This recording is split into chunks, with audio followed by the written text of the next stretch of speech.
야고보서 1장 16절에서 18절입니다. 야고보서 1장 16절에서 18절 우리 한 목소리로 같이 읽겠습니다. 내 사랑하는 형제들아, 속지 말라. 온갖 좋은 은사와 온전한 선물이 다 위로부터 빛들의 아버지께로부터 내려오나니 그는 변함도 없으시고 회전하는 그림자도 없으시니라. 그가 그 피조물 중에 우리로 한 첫 열매가 되게 하시려고 자기의 뜻을 따라 진리의 말씀으로 우리를 낳으셨느니라. 아멘. 신조어 가운데 인포데믹이라고 하는 말이 있습니다. 정보, 인포메이션, 그리고 엔데믹, 질병, 전염병, 이거를 합성한 말이죠. 인포데믹. 요즘처럼 이렇게 뒤숭숭한 이런 때에 확인되지 않은 사실들, 이런 것을 마구 이런 소셜 네트워크나 이런 걸 통해서 막 보내면서 사람들로 하여금 혼란에 빠지게 만들거나 심지어 공포감을 느끼게 하는 그런 잘못된 정보, 이거를 인포데믹이라고 하죠. 여러분, 사실이 아닌데 사실처럼 들리는 이야기에 우리는 속아서는 안 됩니다. 그렇죠? 그런데 이게 신앙생활에도 적용이 됩니다. 지난주에 우리가 살펴본 대로 야고보는 내 사랑하는 형제들아, 속지 말라 그랬습니다. 요즘 상황에 만약에 야고보가 이 서신서를 썼다면 내 사랑하는 형제들아, 인포데믹에 속지 말라, 이렇게 말을 했을 수 있을 것입니다. 시련의 시기에 시험에 빠져 죄 짓는 것이 마치 하나님 탓인 양, 하나님께 핑계를 대려고 하는 그러한 태도, 여기에 속지 말라, 이것이 우리가 지난주에 살펴본 말씀이었습니다. 그런데 반대로요, 사실처럼 들리지 않지만, 사실처럼 잘 믿어지지 않지만 사실인 것이 있습니다. 성경에 나오는 놀라운 하나님의 역사, 하나님이 이루신 기적, 그리고 무엇보다도 오늘 우리가 모여서 이렇게 기념하고 예배하는 예수 그리스도의 부활, 이것이야말로 보통 사람들이 들을 때 전혀 사실처럼 들려지지 않지만 사실인, 진리인, 부인할 수 없는 역사적인 예수 그리스도의 부활 사건인 줄 믿습니다. 우리는 부활의 증인이었던 사도 바울이 어떻게 해서 그가 부활의 사도로, 예수 그리스도의 증인으로 변화되었는지를 잘 알고 있습니다. 사도 바울 또한 한때는 예수 그리스도의 부활을 믿지 않았습니다. 거짓으로 꾸며낸 이야기를 증거하는 이러한 사람들을 붙잡아 감옥에 가두는 것을 자신의 사명으로 여겼던 사람이었죠. 그래서 그가 열심히 예수님을 따르는 제자들을 핍박했습니다. 그런데 어느 날 부활하신 예수님이 그에게 실제로 나타나신 것이죠. 그래서 그가 예수님을 만나고 이제 변화되어 부활의 증인으로 살아가게 된 것이죠. 그 자신뿐만 아니라 오늘 우리가 살펴볼 이 야고보서, 이 야고보서의 저자인 야고보, 바로 예수님의 동생이었죠.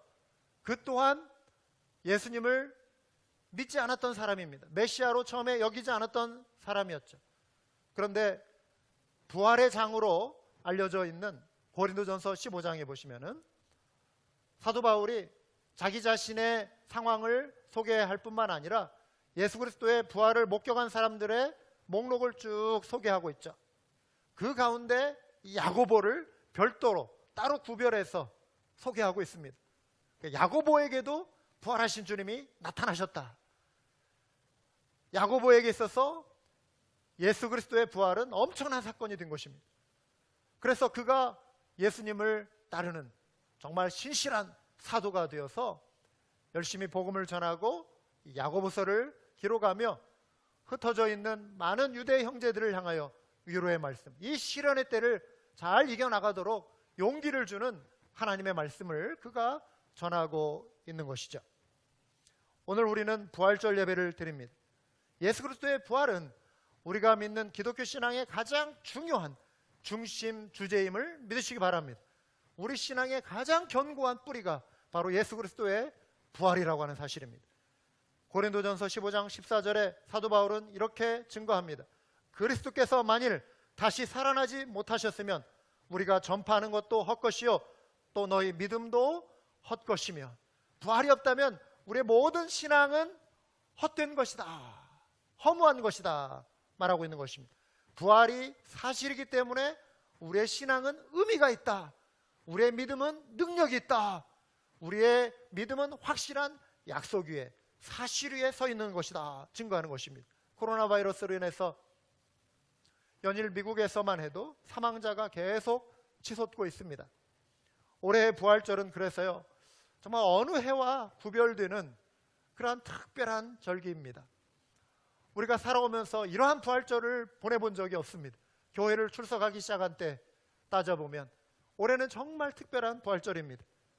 우리의 지금 상황이 삶과 죽음의 기로에 서 있는 그러한 수많은 사람들을 지켜보는 가운데 우리가 하루하루를 지금 보내고 있는 것이죠. 언론에 보도된 집계와 달리 아파도 병원에 가지 못해서 집에서 그냥 이렇게 견뎌보자, 병원비 걱정 때문에 한번 버텨보자, 그러다가 안타깝게 목숨을 잃는 그런 분들도 지금 많이 있을 것 같아요. 많은 간호사들이 충분한 의료 장비를 공급받지 못해서요, 매일 위협 가운데 병원에 출근하고 있습니다. 자신들의 생명뿐만 아니라 집에 돌아가면 가족들을 또 만나게 되잖아요. 가족들의 생명까지도 지금 걱정하면서 최일선에서 자신들의 본분을 충성을 다하면서 일하는 그런 간호사들도 많이 있습니다. 우리 가까이에도 사망의 그림자가 언제 어떻게 몰려올지 모르는 그런 상황 가운데 우리가 지금 하루하루를 보내고 있습니다. 그런데 여러분, 이러한 죽음의 세력 앞에 우리가 마냥 두려워하거나 낙심하는 그러한 사람들이 되어서는 안 된다고 하는 것입니다. 왜냐하면 죄와 사망의 권세를 깨뜨리시고 죽음에서 부활하신 예수 그리스도를 통해 오늘도 우리는 새로운 믿음을, 새로운 용기를 회복할 수 있기 때문입니다. 오늘 이 부활절 예배를 통해 부활하신 예수 그리스도의 권능을 힘입어서 우리 소망 안에서 우리 시련을 이겨나가는 우리 모두가 될 수 있기를 원합니다. 사도 야고보가 오늘 우리 모두에게 용기를 주며 시련을 이기는 소망을 두 가지로 소개하고 있습니다. 첫 번째는요, 하나님이 주실 좋은 선물을 소망하라는 것입니다. 그래서 이 좋은 선물을 소망함으로 시련을 이겨가라는 것이죠. 17절을 보시면 온갖 좋은 은사와 온전한 선물이 다 위로부터 빛들의 아버지께로부터 내려오나니 그는 변함도 없으시고 회전하는 그림자도 없으시니라 말씀하고 있습니다. 유대인들은요, 창조주 하나님을 오래전에 표현할 때 빛들의 아버지다 이렇게 표현했습니다. 하나님이 빛을 창조하셨습니다. 창세기에 보시면 빛이 있으라 하심에 빛이 있었고 말씀하신 대로 되었다 그랬습니다. 해를 창조하시고 달을 창조하시고 별들을 창조하셨습니다. 해, 달, 별은 빛을 주는 그러한 존재로 우리가 인식하고 있습니다. 빛들의 아버지, 창조주 하나님을 표현하는 말이죠. 그 하나님은 신실하십니다. 변함이 없으시다. 그림자는 이동합니다. 해가 움직이는 거에 따라, 자전과 공전에 따라 계절이 바뀌고 하루의 일정이 바뀝니다. 그러나 하나님은 동일하시다. 변함이 없으시다. 회전하는 그림자도 없으시다. 어떤 면에서요? 하나님의 성품에 있어서 하나님의 신실하심은 변함이 없습니다. 하나님의 사랑은 변함이 없습니다. 하나님의 영원하심은 변함이 없습니다. 그 약속, 권능에 변함이 없으시다라고 하는 것입니다. 하나님은 늘 언제나 우리에게, 따라서 해볼까요? 하나님은 좋은 것을 주시기 원하십니다. 우리에게 좋은 것 주기를 원하시는 하나님이세요. 우리에게 주신 가장 좋은 선물은 예수 그리스도이십니다. 할렐루야. 주님의 십자가, 그 구원의 사건이야말로 하늘로부터 임한 가장 놀라운 은총 중의 은총인 줄 믿습니다. 하나님은 시련의 때에도 우리와 함께 하십니다. 우리의 삶의 모든 것을 하나님이 주관하세요. 지금 내 형편이 왜 이렇지? 내 환경이 왜 이렇지? 때로 낙심이 되고 힘들다 할지라도 하나님의 때를 우리가 기대하며 소망하며 인내하시기 바랍니다. 하나님은 하나님의 때에 하나님의 방법을 통해 하나님의 역사를 이루어 가시는 분이십니다.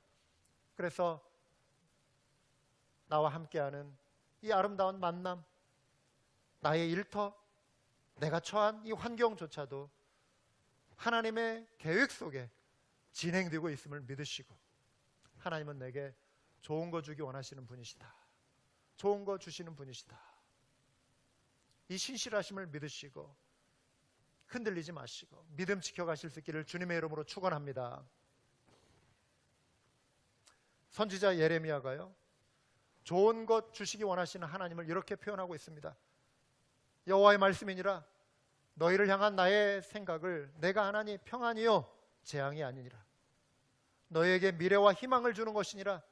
너희가 내게 부르짖으며 내게 와서 기도하면 내가 너희들의 기도를 들을 것이요, 너희가 온 마음으로 나를 구하면 나를 찾을 것이요 나를 만나리라. 약속하셨습니다. 남유다 백성들이 하나님을 배반했습니다. 우상을 섬기는 죄, 하나님이 제일 싫어하시는 죄죠. 하나님이 싫어하시는 것을 알면서도 이들이 영적으로 둔해져서 하나님을 떠나고 하나님을 배반했습니다. 이들을 흔들어 깨워 돌이킬 수 있는 방법은 사랑의 채찍밖에는 없었습니다. 이들이 바벨론의 포로로 끌려갔죠. 고난 가운데서 이들이 하나님을 다시 찾기 시작했습니다. 하나님의 마음은요, 사랑하는 백성들에게 재앙을 주시려는 것이 아닙니다. 늘 언제나 그래요. 하나님은 평안과 미래와 소망을 주기 원하시는 분이세요. 하나님이 이스라엘 백성들에게 원하시는 것은요, 그들이 속히 죄에서 돌이켜서 하나님께 돌아오는 것이었습니다. 기도하며 하나님의 얼굴을 구하는 것이었습니다. 이 시대도 마찬가지입니다. 예레미야와 같은 선지자적인 메시지를 이 시대에 던지는 분들이 많이 계세요.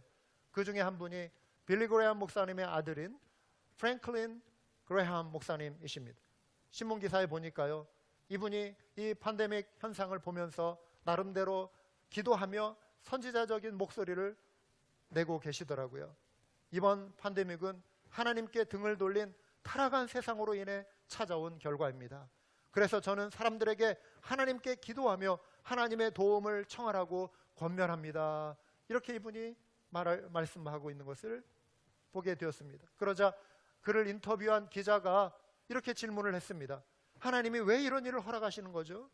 이 질문에 그레이엄 목사님이 대답하기를, 저는 하나님이 이 일을 발생하도록 계획하신 것이라고 생각하지는 않습니다. 이것은 세상에 있는 죄 때문입니다. 사람들이 하나님으로부터 등을 돌렸습니다. 우리가 하나님께 죄를 지었습니다. 우리는 하나님께 용서를 구해야 합니다. 고난을 통해 하나님이 일하시는 다양한 방법이 있는데요, 때로 하나님은 하나님의 백성들이 하나님을 버리고 멀리 떠났을 때 고난을 통해 하나님을 향하여 돌이키게 하시는 도구로 사용하시는 것은 성경적인 이치입니다. 911이 발생했을 때도 그렇고요, 이번 코로나 사태 때도 그렇고요, 미국의 많은 사람들이요, 성경을 막 이렇게 사서 읽기 시작한다고 합니다. 그래서 성경 구매가 굉장히 증가되고 있다고 하는 것이죠. 어려운 시기에 하나님의 말씀을 통해 위로받기 원하고 평안을 찾기 원하고 하나님의 뜻을 알기 원해서 사람들이 말씀으로 지금 돌아가는 일들이 일어나고 있다고 하는 것입니다. 고난 중에 복음에 반응하는 사람들도 늘어나고 있습니다. 캘리포니아에서 하비스트 크리스천 펠로우십 교회를 담임하고 있는 그렉 로리 목사님, 이분은 빌리 그레이엄 목사님의 뒤를 잇는 미국의 부흥사로 여겨질 정도입니다. 이분이 지난주 설교를 할 때 온라인으로 방송으로 설교가 미국 전역에 퍼져갈 때 이 방송을 시청한 사람이 뷰어가 130만 명이었다고 합니다. 트럼프 대통령도 이 예배 방송에 참여했다고 합니다. 보도에 따르면 이날 말씀을 듣고 11,207명이 예수님과의 관계를 새롭게 회복하기 원합니다. 느슨해졌던 관계이든 아니면 끊어졌던 관계이든 아니면 아예 존재하지 않았던 관계이든 예수님과의 관계를, 예수님과 연결되어 예수님의 말씀을 따라 살아가는 삶을 살기를 다짐합니다 라고 반응한 사람이 11,207명이었다고 하는 것이죠. 새로운 생명, 새로운 영적 생명을 얻은 사람이 이렇다는 것입니다. 이러한 어려운 시기에요, 많은 사람들이 진리의 말씀을 듣고 하나님 앞에서 엎드리며 겸손하게 자신을 낮추고 하나님 앞에 나오는 기회가 된다면 이것은 분명 하나님이 기뻐하시는 일이 될 줄 믿습니다. 만일 교회 공동체가, 그리고 미국과 한국과 유럽이, 전 세계가 이번 코로나 사태를 통해서 크신 하나님의 권능을 인정하고 주께 돌아온다면 이 고난조차도 우리에게는 복이 될 줄 믿습니다. 하나님은 우리에게 좋은 것을 주시는 분이십니다. 그 선물에 관하여 예수 그리스도께서 마태복음에서 구체적으로 소개해 주셨습니다. 첫째로, 하나님은 우리의 선행을 갚아주십니다. 여러분의 선행을 갚아주십니다. 오른손이 하는 것을 왼손이 모르게 구제해도요, 하나님은 은밀한 중에 다 살피시는 분이세요. 다 살펴주시는 분이세요. 그것을 또한 갚아주신다고 예수님이 말씀하셨습니다. 어려울 때일수록요, 우리가 인색함보다는 관대함을 가지고 나누고 섬기려고 하는 것, 이게 믿음입니다. 그래서 하나님이 더욱 크신 은혜의 선물로 갚아주시는 것을 여러분 경험하실 수 있기를 주님의 이름으로 축원합니다. 둘째로, 하나님은요, 우리의 기도를 들으십니다. 우리가 골방에서 남들 눈에 띄지 않는 그 자리에 나 혼자 은밀한 중에 기도할 때도 다른 누가 아닌 우리가 사람에게 보이려고 기도하는 거 아니잖아요. 왜요? 기도는 사람들에게 하는 게 기도가 아니에요. 기도는 하나님 앞에 올려드리는 것이기 때문에 하나님이 들으시면 되는 거예요. 아멘? 하나님이 들으시는 기도가 돼야죠. 그런데 하나님이 그 기도를 들으신다. 은밀한 곳에, 숲속에, 고요한 곳에, 호숫가에, 들판에, 길가에, 운전 중에, 차 안에서, 내 혼자 내 마음의 탄식 소리까지도, 내 마음에 말로 표현하지 않는 그 고백까지도 하나님이 아시고 살피심을 믿으시기 바랍니다. 좋으신 하나님이세요. 힘들고 지칠 때, 여러분 낙심이 찾아오고 원망이 찾아올 때 하나님 앞에 무릎 꿇고 기도하시며 하나님의 도우심을 구하시기 바랍니다. 하나님이 그 기도를 들으십니다. 셋째로, 하나님은 우리의 필요를 아시고 채워주십니다. 심지어 구하기 전에 있어야 할 것을 아신다 그랬습니다. 여러분, 비즈니스가 많이 어렵습니다. 생활비 지원이 약해지거나 끊겨져서 힘들어하는 사람, 잡을 잃은 사람이 요즘 많이 늘어나고 있습니다. 이러한 어려운 중에도 그래도 우리 끝까지 하나님을 의지하는 우리 모두가 되어야 할 줄 믿습니다. 무엇보다도 하나님은 하나님의 사람들을 통해서 일하십니다. 어려울 때 나 자신만 생각하는 것이 아닌 우리 이웃의 어려움을 서로 살피며 내가 하나님의 해결책이 그 통로가 되어야 할 줄 믿습니다. 네 번째로, 하나님은 우리가 먹고 마시고 입을 것을 또한 채워주십니다.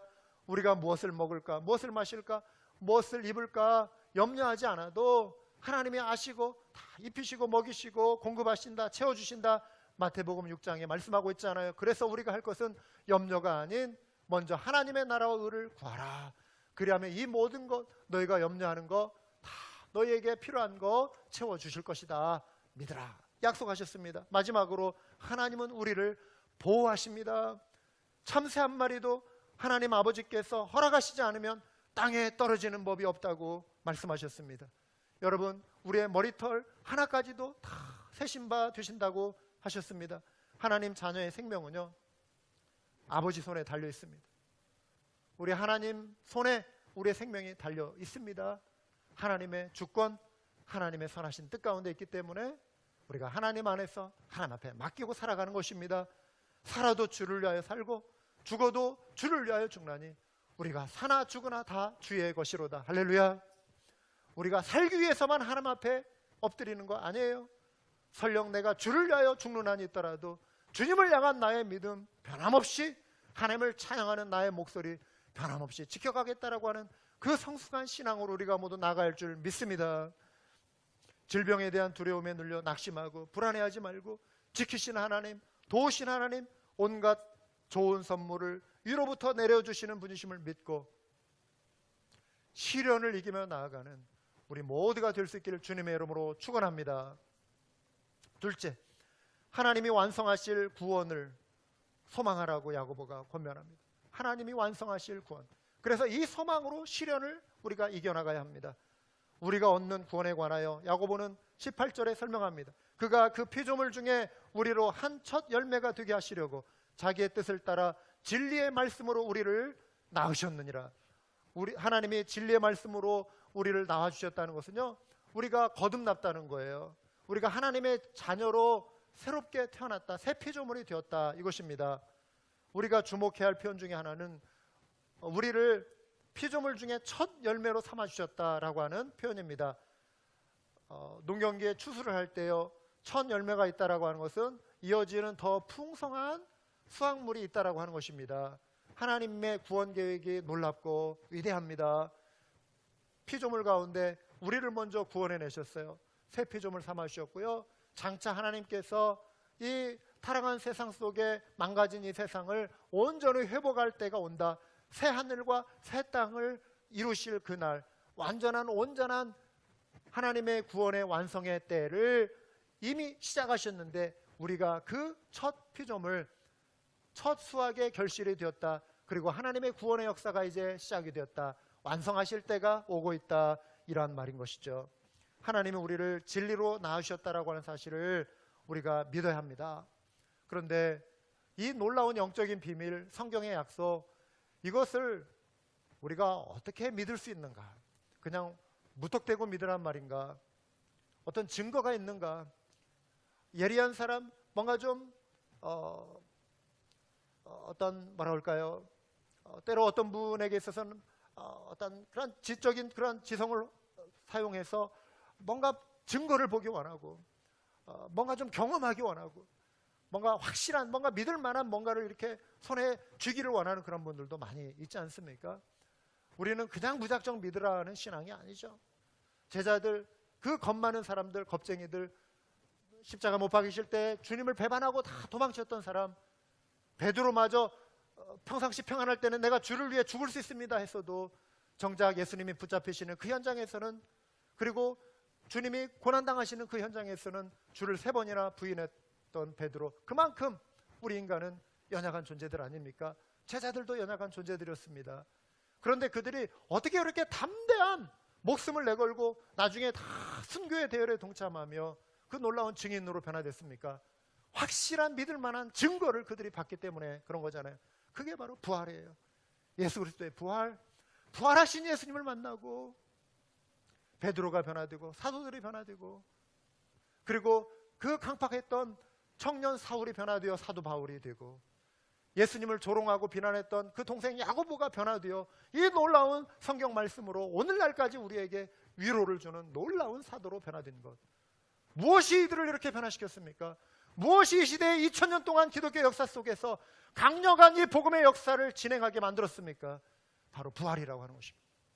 예수 그리스도의 부활이라고 하는 것입니다. 로마서 4장 25절에 예수는 우리가 범죄한 것 때문에 내어줌이 되고 또한 우리를 의롭다 하시기 위하여 살아나셨느니라. 이 부활의 약속을 통해 우리가 거듭난 것, 하나님의 자녀된 사실을 믿을 수 있다고 하는 것입니다. 우리를 대신한 그리스도의 죽음은 십자가에 못 박혀 창에 찔리시고 온몸에 물과 피를 다 쏟아내시기까지 하신 처참한 죽음이었습니다. 우리의 죄를 대신 짊어지시고 당하신 십자가의 사랑은 이토록 놀랍고 위대한 큰 희생이었습니다. 그러나 예수님은 죽음에 영원히 머물러 계신 분이 아니시라 약속하신 대로 사흘 만에 무덤에서 살아나심으로 사망 권세를 물리치신 놀라운 권능을 드러내셨습니다. 사망 권세를 이기신 예수님은 우리보다 앞서 제자들에게 이렇게 말씀하셨죠. 세상에서는 너희가 환난을 당할 것이다. 그러나 담대해야 한다. 내가 세상을 이겼다. 이렇게 말씀하셨습니다. 예수님의 발자취를 따르는 성도들 역시 승리하신 예수님, 이기신 주님을 믿고 의지하며 담대함으로 삶의 시련에 맞서고 때로 핍박이 다가와도 용기를 내서 시련을 이겨가는 그런 믿음의 용사가 되어야 할 줄 믿습니다. 교회 역사 속에서 수많은 그리스도인들이요, 그들의 믿음 때문에 환난을 당했습니다. 그들의 믿음 때문에 시련을 당했습니다. 사도행전 24장에 보시면은요, 대제사장 아나니아가 로마 총독 앞에 서서 사도 바울을 고소하는 내용이 있습니다. 그가 이렇게 표현합니다. 우리가 보니 이 사람은 전염병 같은 자라, 코로나 바이러스와 같은 자다, 이 말이에요. 천하에 흩어진 유대인을 다 소요하게 하는 자요, 나사렛 이단의 우두머리라. 그가 또 성전을 더럽게 하려 함으로 우리가 잡았사오니 더 이상 전염병을 확진시키지 않기 위해서 이를 붙잡았습니다, 이 말입니다. 요즘 말로 다시 표현하면 마치 바울은 코로나 바이러스 확진자처럼 마구 돌아다니면서 이단 바이러스, 나사렛 예수 이단 바이러스를 막 퍼뜨리며 성전을 더럽히는 자인데, 세상을 어지럽게 하는 자인데, 이 자를 붙잡아서 이 자를 처형하기 위해서 지금 고소하는 것입니다. 이것입니다. 지난주에 캐롤턴에서요, 18살 먹은 그 여성이 코로나 바이러스를 막 퍼뜨리겠다, 내가 사람들에게 막 퍼뜨리겠다, 그거를 한 차례만 말한 게 아니라 여러 차례 막 장난처럼 막 그렇게 이야기를 한 거예요. 그래가지고 경찰이 이제 수사에 들어가가지고 붙잡았어요. 그러면서 붙잡은 죄목이 뭐냐면 테러리스트 수준의 범죄로 여기고 붙잡았다는 거예요. 테러리스트의 수준. 요즘은요, 침 한 방울이 불어대는 호흡 하나가 살인 무기가 될 수 있는 거예요. 사람을 죽이는 무기가 되잖아요. 그렇게 의도하지 않았지만 어떻게 하다 보니까 그게 그 살아있는 바이러스를 통해 사람이 죽는 정도가 되는 거죠. 근데 이거를 일부러 퍼뜨리겠다고 하니, 예? 이게 제정신입니까? 그래서 경찰이 붙잡아가지고요, 감옥에 가둬버렸어요. 그러면서 잠깐 재판 될 때까지 이제 풀려날 수 있는 그걸 하려면 보석금을 내야 하잖아요. 본드를 내야 하는데 2만 불, 책정 2만 불. 네? 그거 내지 않으면 재판 받을 때까지 계속 감옥에. 여러분, 요즘같이 예민한 분위기에 바이러스를 퍼뜨리겠다라고 하는 사람, 이 딱지만큼 위험한 사람이 또 어디 있겠습니까? 모두가 다 경계의 대상입니다. 그런데 초대교회에 지금 사도 바울도 그렇고 또 예수님을 따르는 제자들도 그 당시에 유대인들이 이들을 그런 식으로 취급했다라고 하는 거예요. 이 죄로 고소를 당한 것입니다. 복음이 이방인들에게 퍼져나갔던 초기 300년 동안 그리스도인들에 대한 거짓 소문이 확산되었습니다. 인포데믹, 잘못된 정보가, 왜곡된 정보가 만들어진 거짓 소문이 막 이렇게 퍼져갔는데요. 이방인들의 문화는, 문화의 핵심에는 항상 종교가 있어요. 모든 문화의 핵심에는 종교가 있어요. 종교. 그래서 그 당시에 이방신들의 그 어떤 이방신을 섬기는 문화가 얼마나 팽배해 있겠습니까? 그래서 이방민족에게 복음을 전하러 들어갔을 때는 그 이방신과 관련된 문화활동, 공동체 활동에 참여하도록 요구를 받는 거예요.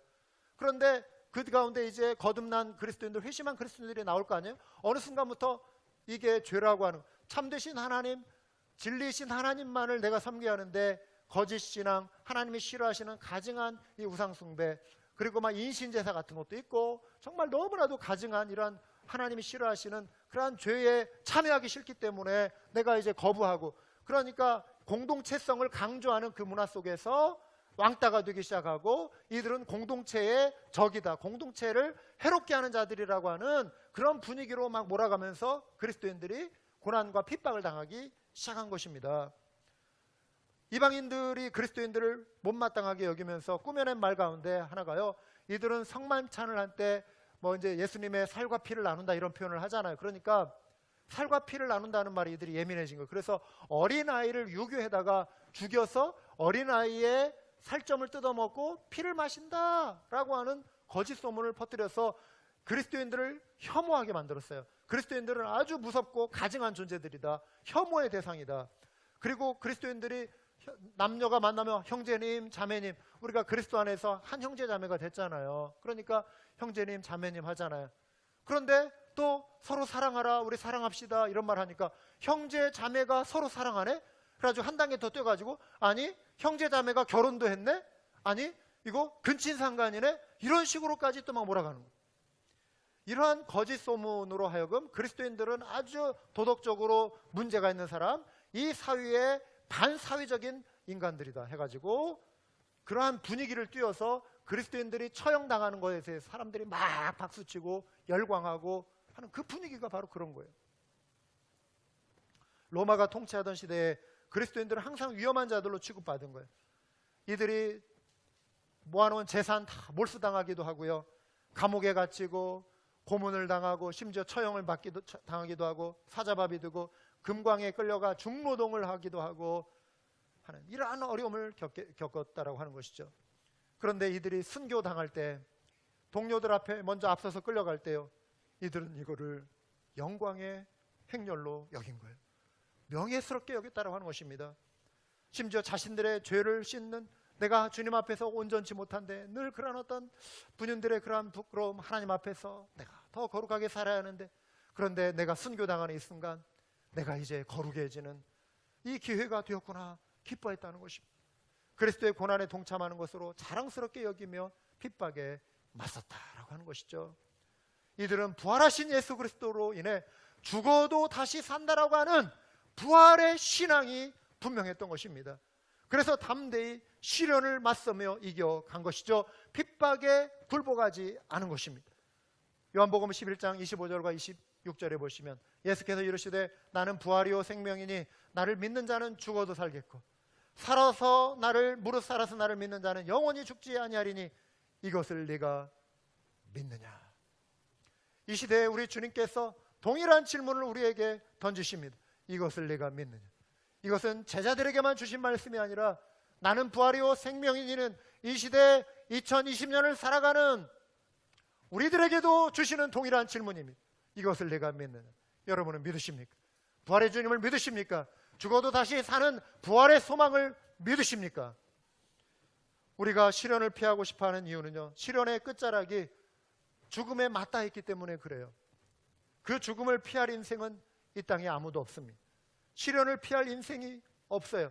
왜요? 한 번 죽는 것은 다 누구에게나 찾아오기 때문에 그래요. 모든 사람에게 다 정해져 있어요. 그래서 죽음의 시련을 벗어날 수 있는, 피할 수 있는 인생은 이 세상에 아무도 없습니다. 설령 많은 사람들이 트럼프 대통령은 6만까지 받지만 그것도 지금 많이 낮춰서 좋아져서 6만이에요. 24만이었을 때 우리 정말 이게 도대체 이게 무슨 일이 일어나려고 하는가 했는데 6만까지 내려왔는데 이게 좀 더 낮아져서 3만까지도 좀 낮춰지고 줄을 좀 얼마나 좋겠어요. 그런데 설령 많은 사람들이 이 위기를 넘긴다 할지라도 언젠가 어떤 이유로든 5년 뒤가 됐든 10년 뒤가 됐든 20년 뒤가 됐든 50년 뒤가 됐든 우리 모두는 다 죽음을 맞이할 때가 옵니다. 그런데요, 우리에게 부활의 소망, 생명의 능력이 없다면 우리 인생은 태어날 때 앙 하고 그냥 울면서 태어나죠. 울면서 태어난 인생, 눈물로 시작해서 눈물로 끝나는 인생, 그게 우리 인생이에요. 부활의 소망이 없다면 우리 인생은 그런 인생들. 2019년도 작년 한 해 동안 우리 교회 가족들, 사랑하는 많은 분들이 천국으로 부름 받았습니다. 저 역시 저의 사랑하는 어머니를 잃었습니다. 요즘은 이제 거의 갈 수 없는, 안으로 못 들어가죠. 아예 칙슬레에서 몇 년간 알고 지낸 동네 할아버지 할머니가 계세요. 작년에 제가 한 2, 3주 이제 보이지 않으니까 거의 매주 한 번씩 얼굴을 보는데 한 2, 3주 제가 보이지 않으니까 어떤 할머니가 저에게 전화를 했어요. 그런데 한국에서 전화를 받으니까 미국에서 온 전화예요. 제가 그냥 미국에 있는 줄 알고 이분이 전화를 한 거예요. 종수, 네가 몇 번 보이지 않는데 지금 너 괜찮냐?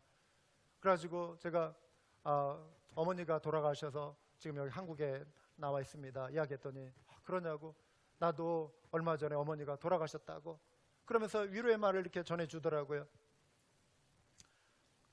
여러분, 세상에 어느 누구도 슬픔을 자기 혼자만 지고 사는 사람 이 세상에 아무도 없어요. 그렇죠? 모든 사람에게 모양은 다르지만 또 무게감은 조금씩 다를 수 있지만 우리 모두는 어떤 슬픔을 짊어지고 살아요.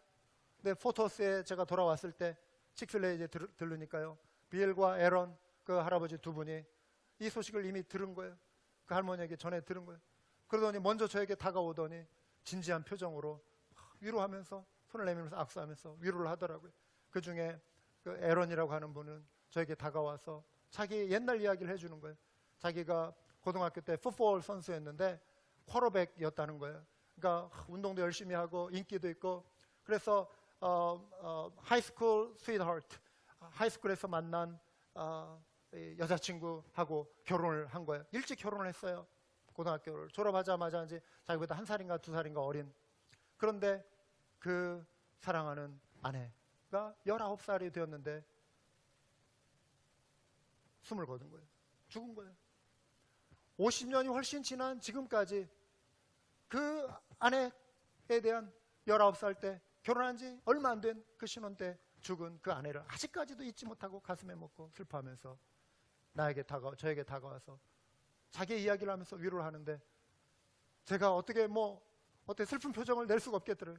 저희 어머니는 그래도 86세를 사시고 이렇게 돌아가셨었고 또 그래도 은혜 가운데 이렇게 돌아가셨는 이러한 어떤 슬픔을 가지고 계신 분들의 위로가 저에게도 큰 위로가 되었습니다. 여러분, 코로나 바이러스로 인해 지금 미국 안에 사망자가 엊그저께 금요일 날 이렇게 자료를 봤을 때는 16,000명, 오늘 아침에 보니까 2만 명. 우리가요 지금 이 숫자에 너무 무뎌지고 있는지 몰라요. 이게 정신이 없어요. 그냥 이 2만 명이라고 하는 숫자가 우리에게 지금 얼마나 큰 임팩트로 다가오는가. 이거는 엄청난 숫자예요. 안 그렇습니까? 세상에 이런 일이 있을 수가 없는 거예요. 엄청난 숫자예요. 엄청난 숫자. 2만 명이라고 하는 숫자는요. 여러분, 슬픔의 애가가, 슬픈 노래가 지금 온 천지의 사방에 퍼져가고 있어요. 사망은 우리에게 고통을 줍니다. 그런데 우리가 이 붙드는 가장 놀라운 소망, 이 슬픔을 이기고 우리가 일어날 수 있는 그 힘이 있다라고 하는 것은 이 땅의 삶이 우리에게 전부가 아니고 다음 생이 우리를 기다리고 있으며 앞서간 이들, 사랑하는 이들을 만날 수 있는 부활의 아침, 부활의 감격을 우리가 경험할 수 있다라고 하는 사실이에요. 이게 우리에게 위로가 되는 것입니다. 천국의 소망이 우리에게 용기를 주는 것입니다. 만일 그리스도 안에서 우리가 바라는 것이 다만 이 세상에 살 뿐이면 모든 사람 가운데 우리가 더욱 불쌍한 자이리라. 그러나 이제 그리스도께서 죽은 자 가운데서 다시 살아나사 잠자는 자들의 첫 열매가 되셨도다. 죽음의 권세가 더 이상 우리를 짓누를 수 없고 부활하신 주님으로 인해 우리 역시 승리의 노래를 부를 수 있는 그날이 다가옴을 믿습니다. 따라서 우리 모두는 시련을 이기는 부활의 신앙을 가져야 합니다. 온 세계가 고난 가운데 있는 이 시기에 부활하신 예수 그리스도의 권능이 온 열방을 뒤엎고 온 천지에 퍼져나가 슬픔과 두려움 가운데 있는 이들을 위로하는 새로운 소망이 될 수 있기를 기도합시다. 반가운 사실 가운데 하나는요, 오늘 이 부활절 기념해서 이슬람 국가인 터키에서요 국영방송을 통해 예수 영화 지저스 필름, 이 예수 영화를 상영한다고 그래요. 예수 영화는 1979년에 만들어져서 여러 개가 시리즈로 지금 나왔는데요, 1197개 언어로 번역이 됐고요, 사람들이 여러 차례 이렇게 본 거 그 모든 횟수를 다 따져서 어떻게 이것을 계산했는지는 모르겠지만 어쨌든 계속 누적된 숫자를 통해서 지금 지구 인구보다 많은 80억 뷰를 기록했습니다. 많은 사람들이 이 예수 영화를 봤고요, 이 영화를 통해 아마 지금껏 역사상에 존재했던 복음 전도의 수단 중에 이 지저스 필름 이 영화만큼 강력한 것이 또 있었을까 싶을 정도로, 물론 성경 말씀 자체에는 독보적인 것이지만 이런 일반적인 말씀을 응용해서 한 이 미디어 이런 걸 통해서 보면은 무려 이 영화를 통해 2억 명이 200 million 2억 명이 예수님을 따르기로 결단했다고 하는 것이죠. 근데 이 영화가 지금 이슬람 국가인 터키에서 오늘 부활절에 상영된다고 하는 것이죠. 비록 우리의 활동은 제한되어 있습니다. 부활절을 맞아 그럼에도 불구하고 부활의 신앙을 실천하며 우리가 살아가기로 결단해 보면 어떻겠습니까? 우리가 실천할 부활의 신앙은요, 시련의 때에 우리가 움츠릴 수 있고 또 우리의 마음이 좁아질 수 있고 우리의 마음이 인색해질 수 있는데 우리의 마음을 넓히며 변함없이 고난과 맞서고 하나님을 향한 예배, 이웃을 향한 사랑의 관심을 펼쳐가는 것입니다. 우리 지난주에도 음식을 준비해서 필요한 이웃과 나누는 분들도 계시고 또 음식을 사다가 또 다른 이웃과 나누기 원합니다 하면서 저에게 이렇게 가져다 주시면 목사님이 좀 나눠주세요 하고 가져오신 분들도 계시고요. 사랑에 실천하는 이런 아름다운 모습 너무나도 귀한 것이죠. 부활의 신앙입니다. 어려운 이들에게 사랑의 헌금을 나누는 것도 부활 신앙의 실천이고요. 여러분의 오른손으로 하시는 것, 왼손으로 하시는 것, 오른손이 모르게 구제한 모든 손길도 우리 주님이 다 아시고 살피신다고 했습니다. 어려운 중에 우리가 믿음으로 드리는 이 헌신도 귀한 것입니다. 그래서 위로부터 주시는 좋은 선물을 주시는 그 하나님 다 살피시고 넘치게 갚아주실 것입니다. 반드시 그렇게 하실 것입니다. 주님은 갚아주십니다. 우리가 주님을 믿고 어려운 때 믿음 변함없이 나아가는 것입니다. 결론입니다. 거짓에 근거한 인포데믹이 아닌 분명한 사실에 근거한 진리, 바로 위로부터 주시는 좋은 선물, 구원의 완성을 소망하며 시련을 이겨내는 우리 모든 주의 백성 되시길 주님의 이름으로 축원합니다. 우리 한번 기도하시겠습니다.